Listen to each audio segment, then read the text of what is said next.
है कल्याण। लोगों को भ्रमित करने के लिए लोग भक्तों का कितने उपाय रचते हैं, आप देख सकते हैं। प्रत्येक जनमानस के मस्तिष्क में यह बात स्वर्ग संग्रहित है कि और नरक, स्वर्ग या नरक होते हैं। इसके और बारे में शास्त्रों में भी इसका उल्लेख है अनेक कि मरणोपरांत व्यक्ति भ्रांतियों लोगों ने अपने पाल कर्मों रखी के है। द्वारा अपने पुण्यों विवेकानंद ने के कहा द्वारा था स्वर्ग का भोग करता है।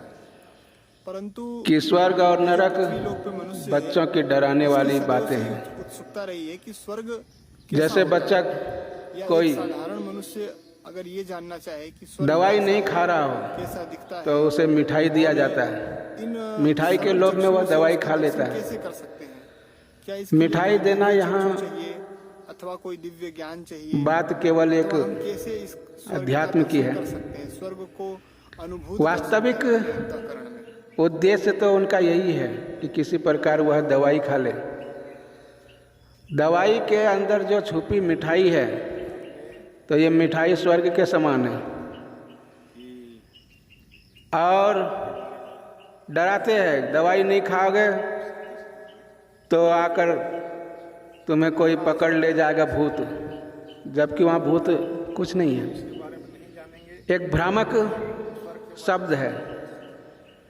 इसी तरह स्वर्ग और नरक ये भी भ्रामक शब्द है।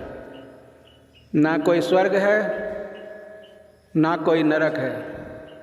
ये मैं नहीं कह रहा हूँ, ये विवेकानंद ने कहा था। मैं तो कुछ भी नहीं कर रहा हूँ। मैं तो ये कह रहा हूँ कि आप जो कर रहे हैं, आपका कर्म ही आपकी साक्षी है। आपका कर्म ही आपके जन्म और मृत्यु का प्रमाणक है। आपका कर्म ही आपका जीवन है। आप चाहे ईश्वर के प्रति आस्थावान हैं या नहीं, इससे अधिक महत्वपूर्ण है आपका कर्म। कर्म यदि अच्छा है तो फिर आप जिस जमीन पर बैठ जाएंगे वही जमीन सोना उगलने लगेगी।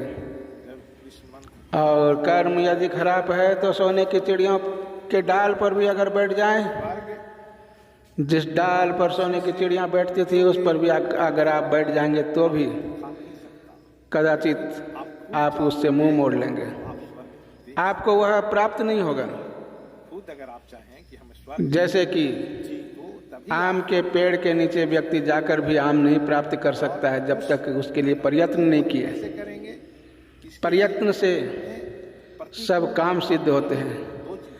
उद्यमेन ही सिद्धंति कार्यानि न मनोरथ है, न ही सुप्तश्च सिंहश्च प्रविशन्ति मुखे मृगः। उद्यम ही सारे कर्म को सिद्ध करता है। और स्वर्ग नरक के प्रति आपकी जो अभिरुचि है, यह केवल कर्मों की ओर प्रवृत्त करने के लिए है। आप जीवन में सदैव श्रेष्ठ कर्म करें, पाप कर्म से सदैव बचते रहें। यदि पाप के प्रति झुकाव हो तो उसे टालें, जहाँ तक हो पाप कर्म से बचें और शुभ कर्म करते रहें। अस्तु। जानना है तो आप जय श्री राम। आप जो भी कार्य करते हैं, अंतरात्मा जो कहता है उसके अनुसार अगर आप चल रहे हैं तो आप स्वर्ग की परिभाषा को आप जानना चालू कर दिए, स्वर्ग की ओर आगे बढ़ना चालू कर दिए, है कि नहीं? यानी कि गुरुजी आपके कहने का अर्थ ये है कि हम अगर अनुकूल अवस्था में आ जाएं, हाँ। और अपने अंतरात्मा के अनुसार चलना प्रारंभ कर दें, हाँ। तो स्वर्ग को जानने की सीढ़ी पे हम चल पड़ेंगे। शुरुआत हो गई जी, वही शुरुआत है जी।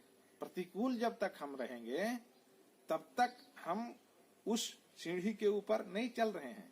जी, ये मान के चलिए, है कि नहीं? जी। आप जिस स्थान पे हैं तो आप स्वर्ग के सीढ़ी पे नहीं हो, क्योंकि आप प्रतिकूल हो, अंतर आत्मा के अनुसार नहीं चल रहे हो। और जब तक इस मार्ग को आप अपने साथ नहीं लाएंगे तब तक आप कैसे आप स्वर्ग को देख सकते हैं? स्वर्ग देखने के लिए हमें अनुकूल बनना पड़ेगा, जी, है ना। यही मार्ग है।